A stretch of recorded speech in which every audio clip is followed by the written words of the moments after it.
sannan ba ta hana zuwa amarya a yanzu kin wuce kin baro su baya. Sannan ba ta hana zuwa amarya a yanzu kin wuce kin bar wasu baya. Allah yana da kai na fara sarki mai iko, gata na kan yi kafin dama sabon karko. Komai nake addu'a ce fifiko, ikon Allah waka ta kai na Maroko.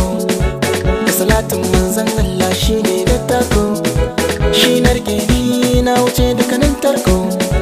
Gane bekinki amarya, amarya ta angokin fi kowa bar su baya. Sannan ba ta hana zuwa amarya a yanzu kin wuce kin bar wasu baya. Soyayya ta fi kyawu da aure, Haɗin nan yayi daidai, kyawun mace can gidan aure. haɗin nan yayi daidai, Ni dai burina a yau aure, haɗin nan yayi daidai, daga kazawar har zuwa jere. haɗin nan yayi daidai, Mata da maza kowa ya yau aure, haɗin nan yayi daidai, sunnar manzo maraya tare. haɗin nan yayi daidai.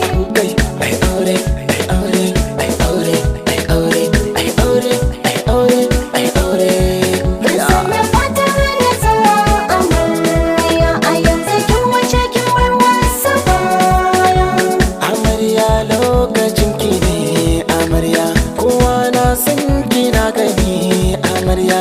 Allah sarki ni na maman amarya, kowa ya san ta walla ba ta karya. Ita ce kirjin biki umar amarya, ita ce ta ce Abdul Diwan take so amarya.